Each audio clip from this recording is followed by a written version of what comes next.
Oke, Assalamualaikum warahmatullahi wabarakatuh. Sesuai dengan tema materi yang akan saya bawakan adalah tentang Saddu Az-Dzariyah. Apa itu Saddu Az-Dzariyah? Saddu Az-Dzariyah terdiri atas dua penjelasan, yaitu epistemologis dan terminologis. Pembahasan secara epistemologis. Saddu Az-Dzariyah terdiri dari dua kata, yaitu saddu artinya menutup atau menghalangi, dan Az-Dzariyah artinya jalan, wasilah, dan sebab terjadinya sesuatu. Penjelasan secara terminologis. Menurut Al-Qurafi, Saddu Az-Dzariyah adalah memotong jalan kerusakan atau mafsadah sebagai cara untuk menghindari kerusakan tersebut. Menurut Imam Asy-Syaukani, Saddu Az-Dzariyah adalah masalah atau perkara yang pada lahirnya diperbolehkan namun mengantarkan pada perbuatan yang dilarang atau al-mazhur. Menurut Ibnu Qayyim, pengertian pembatasan dzariyah yang bertujuan oleh sebab itu menurutnya pengertian dzariyah lebih baik dikemukakan yang bersifat umum. Dengan demikian, Saddu Az-Dzariyah dititik beratkan bahwa sekedar sarana dan jalan untuk mengantarkan kepada perbuatan tertentu yang menjadi tujuannya. Kedudukan Saddu Az-Dzariyah. Kelompok pertama yang menerima sepenuhnya sebagai metode dalam menetapkan hukum adalah mazhab Maliki dan mazhab Hanbali. Kelompok kedua yang tidak menerima sepenuhnya sebagai metode dalam menetapkan hukum adalah mazhab Syafi'i dan mazhab Hanafi. Dengan kata lain, kelompok ini menolak Saddu Az-Dzariyah sebagai metode istinbat pada kasus tertentu, namun menggunakannya pada kasus yang lain. Kelompok ketiga yang menolak sepenuhnya dalam menetapkan hukum adalah mazhab Zahiri. Hal ini sesuai dengan prinsip mereka yang hanya menetapkan hukum berdasarkan makna tekstual atau zahir al-lafz.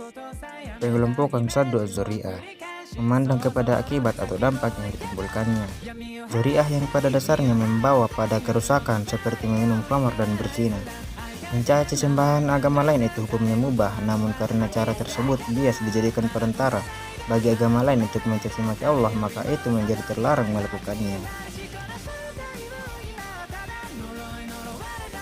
Dari segi tingkat kerusakan yang ditimbulkan, dzariyah yang membawa kerusakan secara pasti, dzariyah yang membawa kepada kerusakan, dan dzariyah yang membawa kepada perbuatan terlarang menurut kebanyakannya.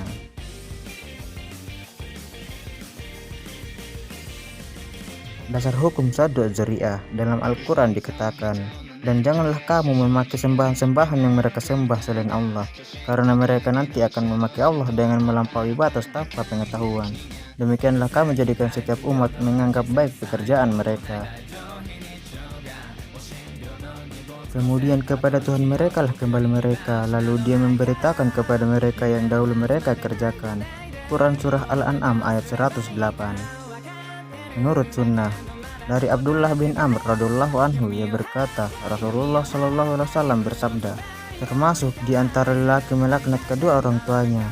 Beliau kemudian ditanya, bagaimana caranya seorang lelaki melaknat kedua orang tuanya? Beliau menjawab, seorang lelaki mencaci maki ayah orang lain, kemudian orang yang dicaci itu pun membalas mencaci maki orang tua lelaki tersebut. Cara menentukan Saddu Az-Dzariyah. Yang pertama, motif atau tujuan yang mendorong seseorang untuk melaksanakan suatu perbuatan. Apakah perbuatan itu akan berdampak kepada sesuatu yang dihalalkan atau diharamkan? Yang kedua, akibat dari perbuatan tanpa harus melihat kepada motif dan niat si pelaku. Oke, sekian dengan penjelasannya. Dengan ini kita bisa tahu bahwa Saddu Az-Dzariyah adalah menetapkan hukum larangan atas suatu perbuatan tertentu yang pada dasarnya diperbolehkan namun dilarang untuk mencegah terjadinya perbuatan lain yang dilarang. Oke, sekian dari saya. Semoga bermanfaat bagi kita semua. Akhir kata dari saya, Assalamualaikum warahmatullahi wabarakatuh.